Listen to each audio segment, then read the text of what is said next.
तुमच्या जाहिरातीसाठी एक संधी मोठ्या प्रेक्षकांपर्यंत पोहोचवा। व्यवसाय असो किंवा इव्हेंट, विकासनामा सोबत जाहिरात करा। स्क्रीनवरील नंबरवर आजच संपर्क करा। विकासनामा, तुमचा आवाज, तुमची जाहिरात। तसंच विकासनामाला सबस्क्राइब करा आणि अपडेटेड रहा। नमस्कार, मी विकास मिरगणे। विकासनामा डिजिटल प्लॅटफॉर्म मध्ये आपलं सर्वांचं स्वागत आहे। नवी मुंबई महानगरपालिकेच्या निवडणुकीनिमित्त आपण विविध उमेदवार, पदाधिकारी आणि नवी मुंबईकरांशी संवाद साधण्याचा प्रयत्न करतोय। अशाच प्रकारे आपल्याकडे निष्ठावंत व्याख्या काय असते याच उमेदवारांनी नवी मुंबईकरांना दाखवून दिलेलं आहे। अखेर अनेक आश्वासन आले, अनेक पैशांचा पाऊस पाडायला आले, मात्र मी उद्धव ठाकरेंचा शिवसैनिकच म्हणून मला राहायला आवडेल अशी भूमिका सातत्य घेणारे विशाल विचारे आज ठाकरे गटाकडून निवडणूक लढवत आहेत।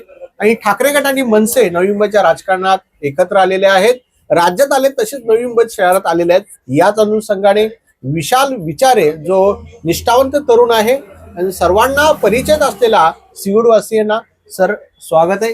खरं तर निष्ठावंतीची व्याख्या वेगवेगळी सांगितली जाते, पण खऱ्या अर्थाने निष्ठावंत म्हणजे काय असतो हे तुम्ही ठाकरे गटाला, निष्ठावंतांना आणि जे तुमच्यातून बाहेर जाणाऱ्यांना हे तुमच्या निष्ठावंत व्याख्या सांगितलेलं आहे। इतका संघर्ष झाला तरी निष्ठावंत तुम्ही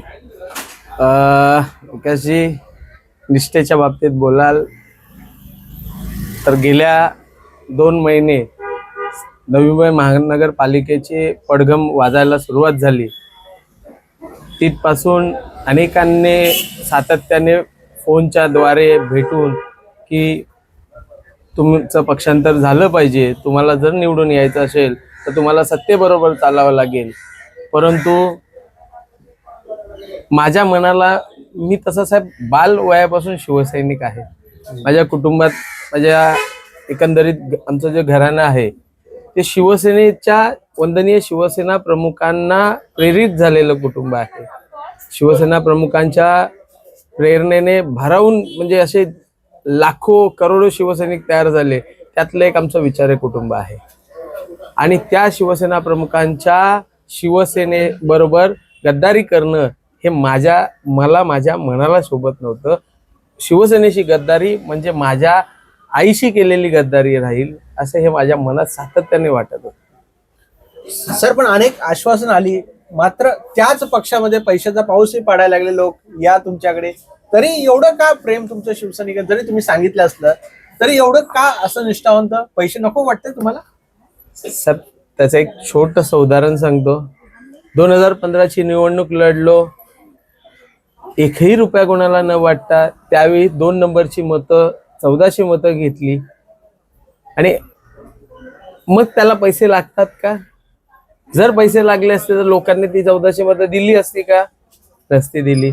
मग त्या ज्या लोकांनी माझ्यावर विश्वास ठेवून ती जी मतं दिली आणि भविष्यात जो माझा सिवूड्स परिसर, माझा करावे नगरचा, जो करावे गावाचा जो माझा मतदार बंधू आणि माझा मित्र परिवार आहे, वर्षानुवर्ष ज्यांच्या बरोबर मी राहतोय, त्यांचा कुठेतरी विश्वासघात केल्यासारखं होऊ शकतं। आणि कदापि त्यांचा विश्वासघात केला, मतदारांचा विश्वासघात माझ्या माध्यमातून होईल असे कृत्य मी माझ्या माध्यमातून कधीच करणार नाही, हे मी अगोदरच मनात ठाणलेलं। पण किती आमिष आले साहेब, आमिषाच्या बाबतीत आपण बघताय नव्या मुंबईमध्ये काय परिस्थिती निर्माण झाली महापालिकेच्या निवडणुकी संदर्भात। आपण बघत असाल सातत्याने कोण नाही तर कोण ह्या पक्षातून त्या पक्षात, परंतु निष्ठेने थांबलेल्याला सिवूड्सकर, करावे गावातील आमचे मतदार यावेळेला फायदा होईल निवडणुकीत 100%। सर, मी फिरतोय तर सर लोक मला 50 रुपये 100 रुपये द्यायला लागलेत। फॉर्म भरायला गेलो, मी तुम्हाला म्हणजे अनेक साक्षीदार आहेत, ती व्हिडिओही आहे।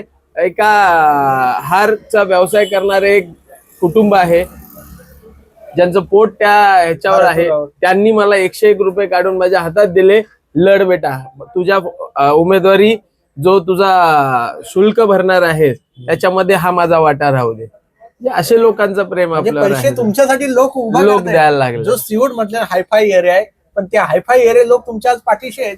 सब मागील वर्षी पण मोठा पाठिंबा नागरिकांनी सिवूड्सकरांनी दिलेला, यावेळी तोच पाठिंबा मला सातत्याने लोकांच्या बोलण्यातून, चालण्यातून, फोनच्या माध्यमातून, आपण कार्यालयामध्ये माझ्या सकाळपासून लोक येऊन पाहत बसतात, ते लोकांनी लोकांच्या मनामध्ये एक निर्माण झालेला आहे की यंदा विशाल विचारेला आपल्याला विकीला आपल्या संधी देणं आहे. क्रमप्राप्त काय आहे सर, मला आज 20 वर्ष सक्रिय राजकारणात काम करताना झाले आणि हे 20 वर्ष झाले असताना सर माझा संघर्ष त्यांनी सगळ्यांनी पाहिलेला आहे आणि सर आजही आपण जमिनीवरच चालतोय की म्हणजे ह्या सगळ्या याच्याने लोकांचा आपल्यावर असलेला विश्वास. सर कसं असतं, एखादा माणूस आपल्याकडे घेऊन आलेलं काम हे आपण ज्यावेळी त्यावेळी आपलं काय बोलतो कॉन्ट्रीब्युशन दाखवतो त्यांना काम करताना, म्हणजे समोरच्याला आपली मेहनत दिसली पाहिजे आणि ती आम्ही सातत्याने ह्या विभागात दाखवत आलोय. म्हणजे कोणतंही काम असो साहेब, मला 2 आणि लोक 3 मदतीला धावणारा विकी, तुमचं नाव तर विशाल आहे पण लोक विकी म्हणून तुम्हाला खूप हाक मारतायत.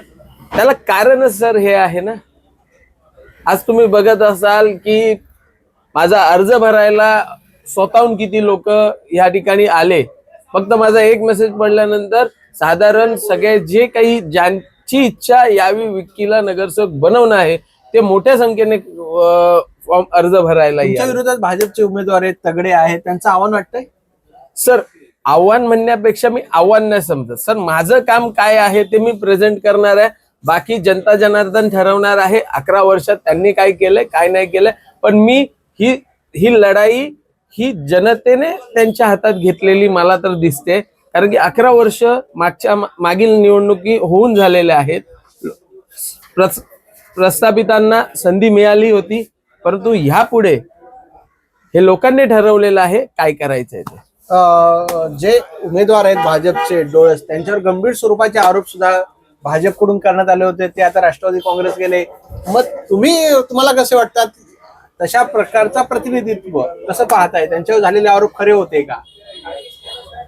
सर आजपर्यंत माझ्या राजकारणात मी कधीच कोणावर आरोप प्रत्यारोप केले नाही. आरोप प्रत्यारोप न करण्याचं ते जनता जनार्दन ठरवणार आहे. पण लोकांना कोण सांगणार ना ते काय करतायत, सभागृहात काय करतायत? नाही ते लोकांना दिसत आहे ना साहेब, लोकांना दिसत आहे. आज 11 वर्षात सिडकोच्या माध्यमातून अनेक भूखंड या विभागात ठेवलेली, विकासाच्या बाबतीत बोलायला गेलो तर अनेक भूखंड ठेवलेली. कोणतीच भूखंड तुम्ही फक्त शाळा वगळली तर दुसरं तुम्ही कुठला भूखंड हस्तांतरित करून त्या ठिकाणी एखाद्या म्हणजे व्यायामशाळा असो, अभ्यासिका असो किंवा कम्युनिटी सेंटर असो, अशा कोणत्याच गोष्टी करण्यात आपण यश आपल्याला प्राप्त झालं नाही ना. कामगिरी तुम्ही अयशस्वीच म्हणू शकतो की. बस साहेब, चालल्याला असणारे फुटपाथ तोडून जर पुन्हा तुम्ही फुटपाथ बनवणार असाल तर ती लोकांची दैनंदिन गरज आहे. गार्डन घोटाळा असेल, सीड मध्ये रस्ते सगळे त्यांनी काढलं, त्या मताशी तुम्ही सहमत आहात का? 100% घोटाळा झालेला आहे. जे आरोप केले ते तुम्ही तथ्य बोलताय का? त्यांनी केले आरोप खरे आहेत का?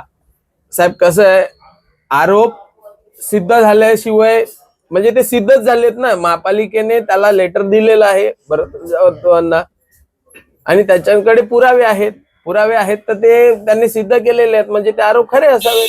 काय तुम्हाला असं वाटतं, माझ्या प्रभागामध्ये हे काम करायचं आहे, या प्रभागामध्ये आपण लोकांशी एक विकासाचं मॉडेल घेऊन जाऊया, असं काय तुमच्या मनात ठरवलंय का तुम्ही? सर सिऊडच्या बाबतीत, विकासाच्या बाबतीत बोलायला गेलो तर एक 7-8 चांगले प्रकल्प आमच्या डोक्यामध्ये, ज्याला वारंवार मी पत्रव्यवहार करत आलेलो आहे. सिडकोच्या माध्यमातून, महापालिकेच्या माध्यमातून महापालिकेला सातत्याने पत्रव्यवहार केलेले आहेत. ह्या ठिकाणी चांगलं असं सुसज्ज जे हॉस्पिटल, या संपूर्ण तुम्ही बघायला गेलात तर सिऊडची लोकसंख्या आज 1-1.25 लाखाच्या घरात गेलेली आहे आणि त्याकरता एखादं 50-100 बेडचं एखादं चांगलं सुसज्ज हॉस्पिटल जे लोकांना उपयुक्त राहील. त्यानंतर साहेब पार्किंगची व्यवस्था तुम्ही आता बघत असाल, समोरच बघितलात 9 मीटरचा रोड आहे, दुतर्फा गाड्या आहेत, एका सोसायटीमध्ये 128 फ्लॅट आहेत. लोकांची काय चुकी, आतमध्ये तेवढ्या प्रिमायसेस मध्ये गाड्या राहत नाही आहेत आणि त्याकरता जो सेक्टर 44ला असलेला भूखंड डेपोचा जो आहे त्यामध्ये अर्ध्या भागामध्ये पार्किंगची एक इमारत तयार करावी, यासाठी आम्ही प्रयत्नशील राहणार आहोत. त्याचबरोबर व्यायामशाळेसाठी जो भूखंड आहे, तुमचं कम्युनिटी सेंटरसाठी जे आहेत त्या ठिकाणी कम्युनिटी सेंटर हे लोकांची लग्न असो, एक सांस्कृतिक कार्यक्रम साहेब, म्हणजे अख्ख्या नोडमध्ये तुम्ही बघाल, नेरूळमध्ये आहे, जुईनगरला आहे कम्युनिटी सेंटर, सीबीडीत आहे वारकरी भवन करून, पण सिऊड्स मध्येच का नाही, ते इथल्याही नागरिकांना त्याचा लाभ घेता यावा.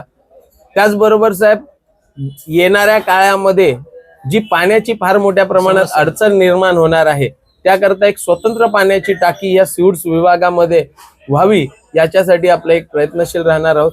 त्याचबरोबर सगळ्यात महत्वाचा विषय जॉगिंग ट्रॅकचा जो विषय, चालण्यासाठी लोकांना जो विषय हवा आहे तो महापालिकेने मंजूर केलेला आहे, परंतु तो आम्ही नवीन सेक्टर 50 इथपर्यंत ज्वेलच्या धर्तीवर, तसं ज्वेल ऑफ नवी मुंबईच्या धर्तीवर जे बनवण्यात आलेलं आहे महापालिकेच्या माध्यमातून, तशाच पद्धतीचं सेक्टर 48 ते 50 असं गोल स्वरूपात ज्वेल ऑफ नवी मुंबईच्या धर्तीवर जर बनवलं तर त्यांनाही त्याचा फायदा होईल, त्या सेक्टरमध्ये राहणाऱ्या नागरिकांचा. हा तुमचा 100% सर. असे अजून छोटे मोठे अजून बरेचसे विषय आहेत जे प्रामुख्याने कर. त्यानंतर सगळ्यात ज्वलंत प्रश्न आमच्या राहण्याचा विषय आहे, जो आम्हाला सगळ्यात गरजेचा विषय आहे. आपण बघत आहात सिडकोच्या अल्पावधीत आमची घरं या ठिकाणी जे डागडुजी करावी आम्हाला लागली. सतत पावसाळ्यात बघा तर एक स्लॅब पडला, 2 स्लॅब पडला, आपण बघतच असाल ते मी तुम्हाला पण सतत पाठवायचो आणि सिडकोकडे वारंवार पाठपुरावा करायचो. गेली 7-8 वर्ष सिडकोच्या माध्यमातून ते आपण करून घेण्यात आलं, परंतु सिडकोने नंतर म्हटलं की बाबा आता हे कितपत आम्ही करणार, साधारण 20 वर्ष झाली, 25 वर्ष तुमच्या घरांना झाली, पण सिडकोने ते डागडुजीची कामं बंद केली. पण आता इथल्या नागरिकांना एक चांगली घरं मिळावी याच्यासाठी सर्वजण प्रयत्नशील. नागरिक जे ठरवतील त्या नागरिकांच्या बरोबर पुनर्विकासाला आम्ही त्यांच्या बरोबर असू. बिल्डरांसाठी तुम्ही नसाल, लोकांसाठी अजिबात नाही. मी पहिल्याच दिवशी सांगितलं, मी तर म्हणतोय माझी मागणी अशी आहे, नागरिकांना 3 मागण्या असतील. प्रथम मागणी असेल सिडकोने वाढीव FSI सहित पुनर्बांधणी करून द्यावी. दुसरं, नागरिकांना जे स्वयं पुनर्बांधणी करायची तो नागरिकांना, किंवा तिसरा विषय एखाद्या चांगल्या मोठ्या व्यावसायिकाकडून संपूर्ण विभागाचा विकास एकाच विकासकाकडून व्हावा, जेणेकरून तो विकास चांगला होऊ शकतो. साहेब सर, मतदारांना शेवटचा प्रश्न, मतदारांना काय आवाहन कराल? तुम्ही निष्ठावंत आहात, ते मतदारांना कसे पटवून देणार? काय आवाहन कराल? तुमचं चिन्ह काय आहे? साहेब, माझ्या सिवूड्स वासियांना मी एकच सांगू इच्छितो, गेली 22 वर्ष आपल्यासाठी प्रामाणिक सेवा प्रयत्न करत आलेलो आहे. येत्या येणाऱ्या 15 तारखेला माझ्या मशाल चिन्हासमोरील बटन दाबून मला तुम्ही प्रचंड बहुमताने विजयी करा. तुमचा मुलगा, कोणाचा भाऊ असं समजून मला विकी म्हणून तुम्ही सहकार्य कराल अशी मी तुमच्याकडे अपेक्षा व्यक्त करतो. आपल्यापर्यंत मी प्रचाराच्या दरम्यान येणार आहे, परंतु या आज विकासनामाच्या माध्यमातून मी तुमच्यापर्यंत एक छोटंसं आवाहन करू इच्छितो. विभाग मोठा आहे, काही ठिकाणी जर यायला जमलं नाही तर हे आव्हान विकीचं तुम्ही मानून विकीला मतदान पूर्ण सिव्हिड्स आणि करावे गावातील माझ्या सर्व ग्रामस्थ करतील अशी आशा व्यक्त करतो. हे होते विशाल विचारे यांनी सुद्धा सांगितले विकासाचे मुद्दे, माझा विकासाचा पॅटर्न हे मी मतदारांसमोर ठेवलेलं आहे आणि मी निष्ठावंत आहे. मी उद्धव ठाकरेंचा आतापर्यंत निष्ठावंत राहिलं. अनेक ऑफर आल्या, मात्र मी उद्धव ठाकरेंसोबत आहे हे सांगायला विचार नाही. निष्ठावंतची व्याख्या काय आहे विशाल विचारांनी सांगितले. त्यामुळे निष्ठावंत मला सिवडवासी मतदान करतील आणि विजय निश्चित होईल असा त्यांचा दावा आहे. सर, खूप खूप शुभेच्छा, धन्यवाद. तुमच्या जाहिरातीसाठी एक संधी मोठ्या प्रेक्षकांपर्यंत पोहोचवा. व्यवसाय असो किंवा इव्हेंट, विकासनामा सोबत जाहिरात करा. स्क्रीनवरील नंबरवर आजच संपर्क करा. विकासनामा, तुमचा आवाज, तुमची जाहिरात. तसंच विकासनामाला सबस्क्राईब करा आणि अपडेटेड रहा.